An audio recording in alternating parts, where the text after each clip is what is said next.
За сайн байцгаана уу. Өнөөдрийн минь төргий. За өнөөдөр засгийн газрын хуралдаанаар эрүүл мэндийн салбарын үйлдвэрчний эвлэлийн эрүүл мэндийн салбарын одоо ажил хаягтай холбоотой, цалин нэмэгтэй холбоотой асуудлаа хэлцээрийнхаа нөхцлөө танилцууллаа.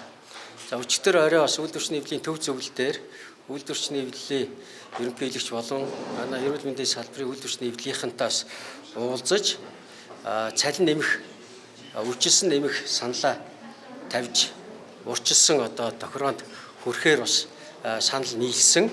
За ингээд одоо өнөөдрөөс бид албан ёсоор одоо та бүхэн танилцуулах саналаа явуулсны араар үйлдвэрчний эвлэлийнх нь гурван талд хилцээртэй орё гэдэг ийм шийдвэрийг хийсэн. За тэгэхээр засгийн газар танилцуулсан зүйл юу вэ гэхээр эрүүл мэндийн салбарынхны цалинг 26 оны 1 сарын 1-ээс 30% үндсэн цалин нэмэгдүүлнэ. За дараа нь үе шаттайгаар 2 удаа нэмж нийтдээ 75% болгоод за ингээд 2026 ондоо багтаад эрүүл мэндийн салбарын ажилчдын цалин 3 саяда хүрэх. За мөн та бүхэн мэдж байгаа өнгөрсөн 7 хоногт бид хэлсэн засгийн газраас 27 хоног эрүүл мэндийг дэмжих жил болгож байгаатай холбоотойгоор бид 27 онд эрүүл мэндийн салбарын ажилчдын цалин 3.5 саяд хүрэх ийм одоо тогтолцоороо шилжгээр бэлтгэл ажилд орж байгаа. За ингээд их үүсвэрүүдийн их асуудаг хаанаас их үүсвэр гарч байгаа юм бэ гэдэг байгаа тийм ээ. Тэгэхээр гол их үүсвэр бол одоо 191 тэрбум төгрөг төсвөөс урсгал зардлаас 10%-ийг танаж нийтдээ 191 тэрбумаар буюу цалин 15% нэмэх боломж эндээс гарсан. За дараачийн 157 тэрбум төгрөг болохоор бид одоо эрүүл мэндийн даатгалын сангийн санхүүжилттэй шаардлагатай их үүсвэрийг үйлчилгээг хомих, гэрээний тоо хэмжээг бууруулах, шаардлагагүй зардлуудыг бууруулах, сахилга баттай байх, сангийн менежментийг зөв болгох гэсэн ийм олон зүйлүүдийг хэрэгжүүлнэ. Тухайлбал би зөвхөн ганцхан жишээ ярихад эрүүл мэндийн хөнгөлтэй эмийг та бүхэн мэднэ. Ердөө хоёрхан төрлийн эм хөнгөлтэй эмээс жилд 20 тэрбум төгрөг зарцуулж байна. Бид бол их олон шалгалтуудыг хийснийг та бүхэн мэдж байгаа. Үүнтэй холбоотой шаардлагагүй жишээлбэл зүгээр одоо витаминий хүний өвчнийг эмчилдэггүй эмийг хөнгөлөөд тэгээд одоо тэрэнд одоо 7 тэрбум төгрөг зарцуулж байна гэдэг маань өөрөө бас энэ даатгалын мөнгийг үрлэгэн байгаагийн нэг хамгийн гол жишээ. За гэх мэтлэнгийн олон сахилга баттыг сахиулах ажлууд хийгдэж 157 тэрбум их хэмжээтэй гарганаа гэсэн юм байдалтай байгаа. За 75% хүртэлтэй түрүү одоо санхүүгийн яаж шийдэх юм бэ? харин сая хэлдгээр цалин яаж нэмэгдэх юм гэж юу? За би гар утснаас өгч. Хаанаас яаж шийдэх юм бэ? Их үүсвэрийг сая хэллээ тийм ээ. Их үүсвэрийн гол гаргалгаа нь төсвөөс 191 тэрбум төгрөг даатгалын сан дээр зузаатгал болж очих нь ба штэ. 26 онд 191. За тэгэхээр нөгөө 2.2 их 80-д зарцуулах эрхтэй даатгалын сан маань 2 их 80-д 391 болох нь штэ. За дараачийн санхүүжилтийн нь болохоор бид сахилга батжуулаад үрлэгэн зардлаасаа салж 157 тэрбум төгрөг. За ингээд бид 30% нэмчих нь штэ. За дараачийн санхүүжилтийг үе шаттай гэж хэллээ тийм ээ. Үе шат дээр бидэнд бас одоо авлагууд байгаа та бүхэн мэдж байгаа. Жишээлбэл 2 банкнаас хичээл одоо 103 тэрбум төгрөг авлагатай.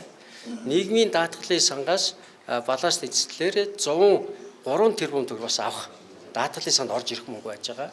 За энийг бол одоо эх жилд бид бас төсвийн хуулинд бас өөрчлөлт оруулж эрсдлийн сангаа чөлөөт үлдэгдэл дээр нэмээд тэгээд энэ одоо цалин нэмэх гаргалгаа болж 210 тэрбум болчихж байгаа биз. За иймэрхүү байдлаар дээрээс нь дахиад бас бид одоо сахилга баттай байлгаснараа нэлээдгүй мөнгө хэмнэ.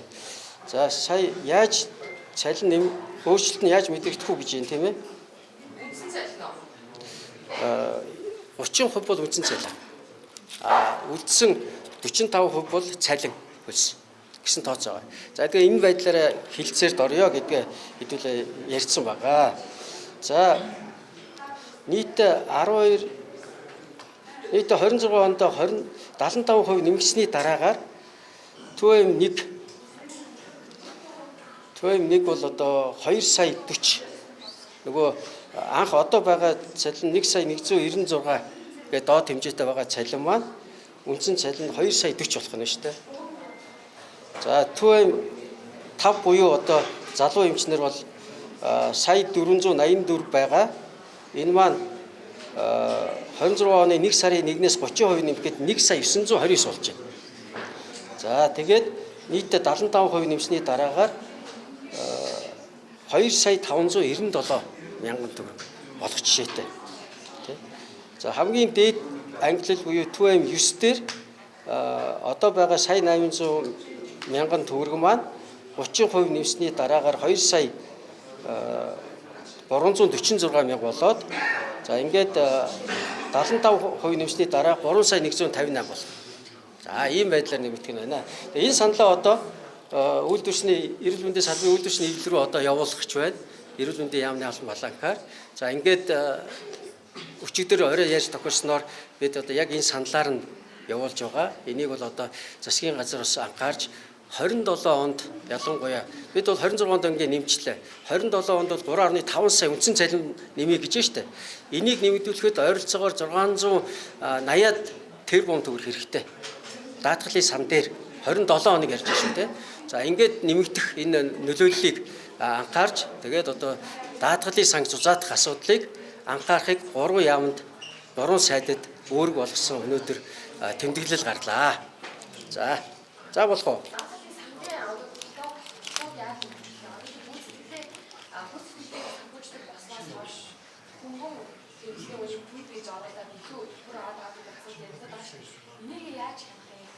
Яг одоо 26 онд хамгийн гол одоо даатгалын ерхий газрын даргаыг сольж хариуцлага өгж байгаа асуудал бол энэ хяналтыг сайжруулах гэдэг байгаа шүү дээ. Хяналтыг сайжруулахдаа сар болгон 2 саяас 2 сая 300 нэхэмжлэг ирж байгаа. Энийний ердөө 3% нь хүрэхгүйг нь шалгаж байгаа. Тэгвэл энийг шалгадаг тогтолцоогоо 40 хүргье. Илүү одоо захимжуулъя, хэмэл оюун ухаанжуулъя. Тэгээд бодиттой болгож шалгадаг. За дээрэс нь гарсан зөрчлөө илрүүлчихэд хариуцлага тооцохгүй яваад байна гэдэг чинь өөрөө хулгай хийгээд бай, зөрчил гаргаад бай гэсэн үг шүү дээ. Тийм ээ. 3% хүрэхгүй шалгалт хийхэд 130 гаруй мянган зөрчил илрүүлээд тэр дотроос 780 орчим нь бүр завших ийм орлоготой зөрчил байна гэж гаргасан ирнэ. Тэр 780 зөрчил гаргасан байгууллагын хинээсэн ч хариуцлага тооцоогүй. Энэ өөрөө энэ алдаа. Би тэр нарийн чагсаалтыг гаргаагүй. Тэр чинь байгууллагууд нэхэмжлэг явуулж штэ. Эмнэлгүүд тэр юунууд нь гарцсан байж байгаа. Тэгээд тэр хариуцлагуудын дахин магадлал нь бид хин нэгийг буруутай гэдгийг бүрэн батлаж хууль хяналтын байгууллагаар батлаагүй үед нэр зарлаад тэгсэн гэд байж болохгүй. Тэгээд материалуудын шалгадаг байгууллагууд нь өгж байгаа штэ. Тэрний дараа гарах байх.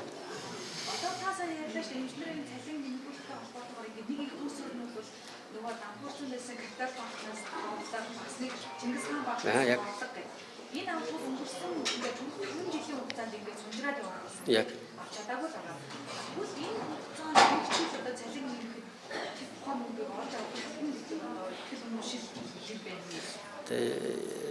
Нэгт Монгол Улсын ерөнхий сайд өөрөө бас банк санхүүгийн мэргэжилтэй хүн. Дээрээс нь бид бас санхүүгийн байгууллагуудтай зөвлөлдсөн. За энэ дээр бол одоо тэр авалгаа бүхлээр нь борлуулж мөнгөн хэлбэр шилжүүлүүлэх ийм гэрээд ажлуудыг хувийн хвшлийн түншлэлээр хийлгэж болдго юм байна. Жишээлх юм бол одоо бонд гаргаа бондороо тэрийг борлуулад мөнгөжүүлээд нөгөө авсан газар нь тэрийг бас эргэлтэнд оруулалт юм уу одоо санхүүгийн юу ч хийдгийг борлуул зарах эрхийг түүнээс төр өөрөө хийж чадахгүй юм байна. Өнгөрсөн 4 жилийн хугацаанд бид харсан зүйл бол даатгалын ерхий газар дээр та нар энийг одоо мөнгөжүүлгээд өгчсөн өөрөө буруу байхгүй. Тэгээ даатгалын ерхий газар дээр тэр санхүүгийн үйл ажиллагаа явуулах, дуудлага худалдаа зохион байгуулах тэр ажил энэ хийж чадахгүй байгаа даа шүү дээ. Тэгвэл энийг хийж чаддаг байгууллагаар нь гэрээлээд хийлгээд тэгээ мөнгө олж авна л гэсэн ийм зорилго тавьж байгаа.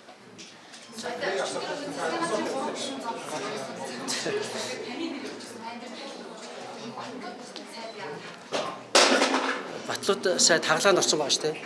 Бүсэлгийн 3 дугаар нугалмыг их том бяцарсан. Хагалгаа хийж цементээр орлуулсан байгаа. Тэгэхээр эмнэлэг твж байгаа босч чадахгүй шүү дээ. Нуруу гэдэг та нар боддоо. Би бол эгэм оогорсон хамаагүй ингээ явж болж байна. шоогоо те. Нуруу яасан хүн чи босоо явж чадахгүй шүү дээ. За тэгээд бас их тийм манайх нэг хөгжилтэй юм тавьсан байлээ. Тэ.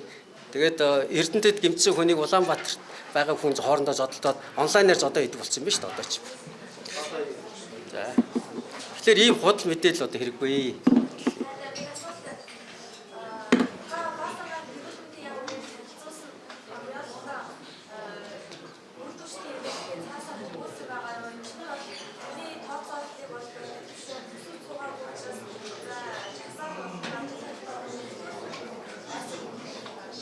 Би дөнгөж сая хэлсэн шүү дээ. Өнөөдөр явуулж байгаа тий. 5 өдөр өнгөрсөн 5 өдөр би гимтсэн.